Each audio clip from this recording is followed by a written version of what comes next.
So I wanted to talk to you about this cloning and the rewilding of the mammoths and all of that stuff. I'm going to Colossal tomorrow to learn a little bit more about it myself. Explain Colossal. Yeah, so Colossal Biosciences is this, if you ask me, incredible company, and they are, by their own declaration, a de-extinction company. So it's this guy, Ben Lamb, and he's got George Church, who's a world-leading cellular scientist. I don't know the specifics, you know, of de-extinction and cloning and CRISPR and so on and so forth.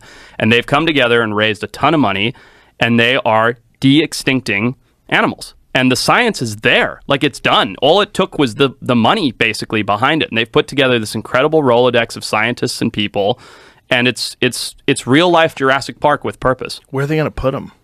So there's a couple different things going on. So the first one they're working on is the woolly mammoth, right? And this isn't just for fun. This has real, like, important conservation implications, which is really fascinating.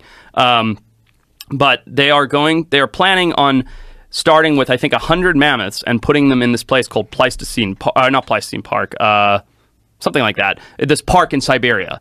That they've been doing this experiment on as to what happens when you add megafauna back into the Arctic tundra to offset carbon emissions.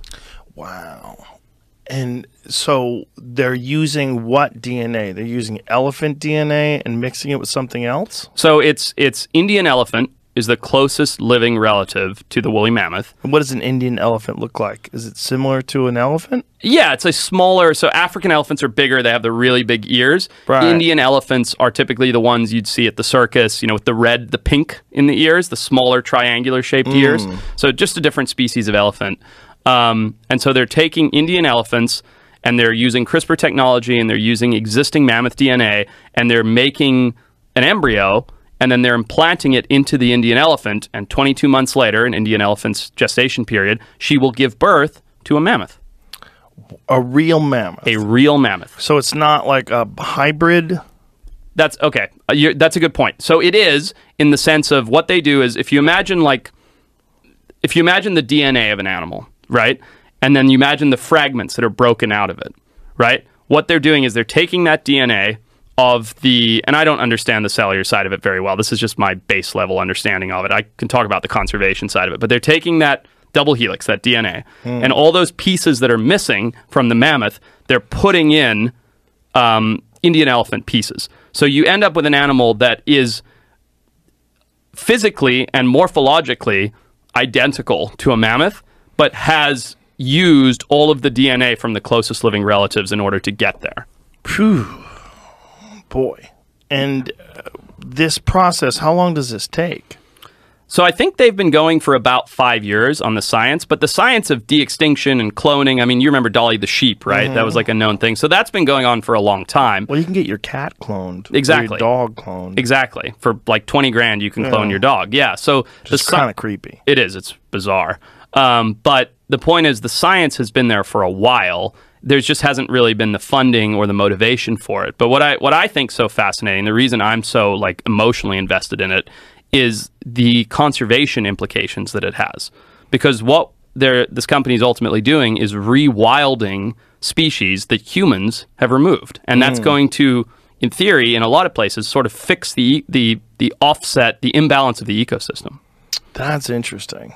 That's really interesting. There's a lot of debate about whether or not humans killed off the woolly mammoth, though, isn't there?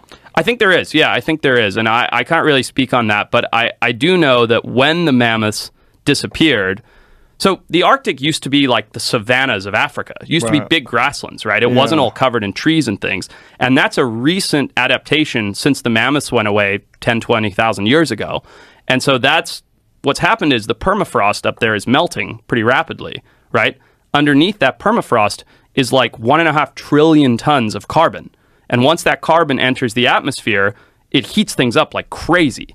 So by removing those mammoths, and I can explain why the mammoths keep it colder, but by removing those mammoths, it's allowing that permafrost to melt much quicker and release more carbon. So the idea from like a financial standpoint of how they make money is the carbon offset of putting mammoths back into the environment. How do they make it colder? So it's a couple different things. It's basically when there's trees and shrubs, they take in more heat, and that heat transfers into the ground. So in this Pleistocene Park, this park that they've been doing this experiment in Siberia for a while, they've put in a couple hundred animals that aren't mammoths, right? They've put in ox and reindeer and things like that, and they're knocking trees over with the tractors. And once they knock trees over and they simulate a mammoth knocking the trees and shrubs over, the fleet grazers are able to keep the vegetation from regrowing. So when the vegetation doesn't regrow, you get all this grassland, and the grassland has snowpack. The snowpack gets stumped, so there's no insulation. It reflects more light. It's like 3 or 4 different processes that make the ground, I think on average, it's like 8 degrees colder. So it keeps things more frozen. So once we removed all the megafauna from the Arctic through hunting or maybe other means, regardless, once they were removed, the Arctic got warmer. The Siberia and Alaska got warmer, and so slowly we're getting more and more carbon emissions from up there. But by putting these animals back, and I just love the idea of going up to the Arctic and it looking like the African savanna, right, with all of these incredible animals. But by putting these animals back, it in theory will make the Arctic colder, slow down the melting of the permafrost, which will in turn trap the carbon for longer in the ground. So they're going to start with the woolly mammoth. Yeah. And what other animals are they thinking about doing this to? So what I know of right now is the woolly mammoth and the thylacine, which is another reason I'm so excited. So they are going to bring back the thylacine. Yeah. And how are they going to do that? So there's, it used to be the quoll, but now it's an animal called a dunnart that's the closest living relative.